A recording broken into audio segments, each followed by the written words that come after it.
Hello and welcome to V Knowledge on Cinema. I'm Victor Omoayo, and today's film is Eternal Sunshine of the Spotless Mind, starring Jim Carrey, Kate Winslet, Mark Ruffalo, Kirsten Dunst, Elijah Wood, and Tom Wilkinson. Directed by Michel Gondry, written by Charlie Kaufman, and released in 2004. Picture in your mind all of the people you know and have known, and among all of your relatives, your friends, your classmates and coworkers and what have you, recall one person in particular with whom you share a close connection. And think of the most wonderful, happiest, and most exciting times you have shared with this individual. What effect does this guy or gal have on you? Would you say that he or she is special? Now shift your focus onto the more unpleasant instances between you and they, and it could be a myriad of things like a violent fight, an argument here, the utterance of words better left unsaid.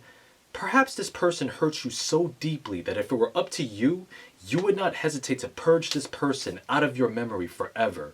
You might even say, man, my life would be so much better if I never met this person. Such is the scenario in Charlie Kaufman's exceptionally creative love story, Eternal Sunshine of the Spotless Mind, a film that explores the pain and the grit of romantic love. And more broadly, it's a story about what encompasses true growth. As is standard procedure with romantic narratives, the film starts off with a meet-cute of sorts. Jim Carrey is Joel Barish, a withdrawn and gentle man who impulsively skips work to take a train to Montauk, New York. He soon encounters a woman named Clementine Krasinski, played by Kate Winslet, a very animated bookstore employee whose hair color changes as often as one's mood. We learn later on that this is actually not the first time they have met, for Clementine and Joel were once a couple, but neither is aware of this because they both have had their memories of each other wiped. Thanks to a radical neurological procedure invented by Dr. Howard Mierzwiak, played by Tom Wilkinson, anyone can elect to literally change their past by erasing undesirable memories of specific people or traumatic events. When their relationship nosedives, Clementine in her anger undergoes the memory erasing treatment. Angered by her actions, Joel decides to be subjected to the same. In the course of the memory erasure, however, he realizes that he wants to preserve his history with Clementine after all, so he desperately tries to cling onto his memories by retreating into various corners of his own mind, concealing Clementine in his own childhood recollections, among other places. Watching Joel's frantic quest through his fragmented mindscape, we witness the evolution and breakdown of his relationship with the colorful Clementine as the film spills out into a jumble of unsorted, non-chronological sequences. Their relationship is a case of opposites attract, yet as outwardly different as Joel and Clementine are in personality, their inner natures are considerably similar. Their first chronological meeting occurs at a beachside cookout thrown by Joel's friends. Obviously not the social butterfly type, Joel quietly sits on the stairs alone. The sight that catches his eye is a lone Clementine standing at the mouth of the beach looking out into the sea, dressed in her comfortable orange hoodie. Joel and Clementine are both lone souls by nature, the difference being that she could socialize with anyone on a whim, which is a venture that's a bit too risky for the introverted Joel. Both characters are also shown as having an affinity for the artistically offbeat. Clementine houses a display of potato figurines clad in various outfits, from doctors to police officers and maids. As potatoes are customarily peeled, she peels back the layers of Joel's reserved demeanor as their romance develops. Joel also draws sketches in his little notepad and appears to have a fascination for the dead, as shown by a skeleton costume and artwork. The skeleton expresses Joel's morose disposition and his lack of a compelling background. Even by his own modest admission, he apprehensively tells Clementine that his own life is relatively uninteresting. He wakes up, he goes to work, and he does the same from one day to the next. He's basically a walking stack of bones in a way, with little to no interesting muscle, persona-wise. Clementine's energy and forthright outspokenness gives Joel real shape and confidence. Kaufman also uses the colors of Clementine's hair to signify the status of their relationship. When Joel and she meet in the start of the film, her hair is blue. In this context, blue signifies mystique. She's an unknown to Joel at this point, and he to her, even though they have met before. Their first real meeting at the beach cookout sees Clementine with green hair, which communicates life and growth, as well as the start of something new. Also, calling someone green denotes one's inexperience, and for Joel and Clementine, their relationship will yield significant lessons. The orange hair she wears during their romance not only signifies her forceful attitude, but is also seen as a warning signal that problems will arise and come to a head between the two. Looking at the brief moments where Joel wakes up in his bed, the room is bathed with a muted, almost monochromatic shade of blue. At the start of the film, this shade of blue illustrates Joel's melancholy mood.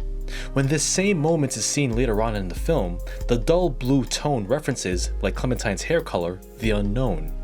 This time, Joel's memories of Clementine are all but swept away. Supporting characters in the film also lend thematic weight. A subplot in the film involves Elijah Wood's character Patrick, the pathetically creepy assistant of Dr. Mierzwiak's engineer, Stan, played by Mark Ruffalo, who is the boyfriend/co-worker of Kirsten Dunst's character, Mary.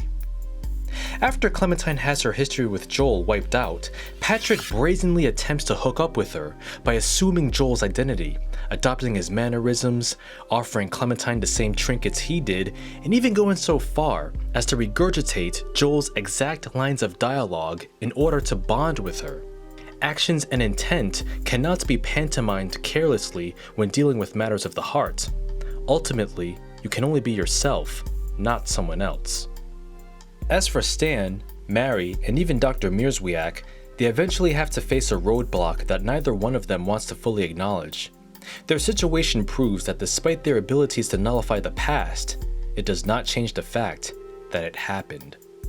Admirers of Eternal Sunshine of the Spotless Mind have wondered about the meaning behind the very last shot of the film, which shows Joel and Clementine running merrily on a snowy beach. This shot loops repeatedly as the screen fades to white. Some have opined that it implies that the couple is doomed to repeat a vicious cycle of breakups and reconciliations. In that wise, I also think about how we first see Joel and Clementine speak to each other on the train early on in the film. Maybe their relationship is already on rails, a one-way ride to inevitable heartbreak. This may be true on one hand, but I like to believe that Joel actually succeeded in protecting one sliver of his memory of Clementine against all odds. So long as the seed of their former love is planted somewhere in the recesses of his subconscious, Joel would want to continue cultivating his connection with her. In the scene before the ending, Joel says to Clementine that he can't see anything about her that he doesn't like.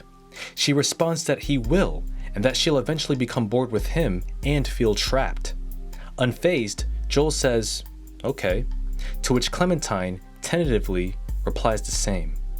After all they have been through, both of them are poised to re-enter their relationship with eyes wide open, prepared for any and every challenge that they will surely face together. Unlike so many other romantic movies, they don't just declare, "I love you," to each other and embrace while the music swells and the camera rotates around them, thus giving us the impression that they'll live happily ever after without incident. No. Eternal Sunshine of the Spotless Mind is much more honest.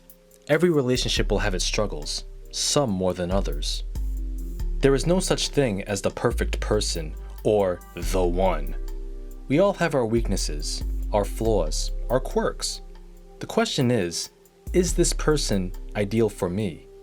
For Joel and Clementine, I think they both know the answer.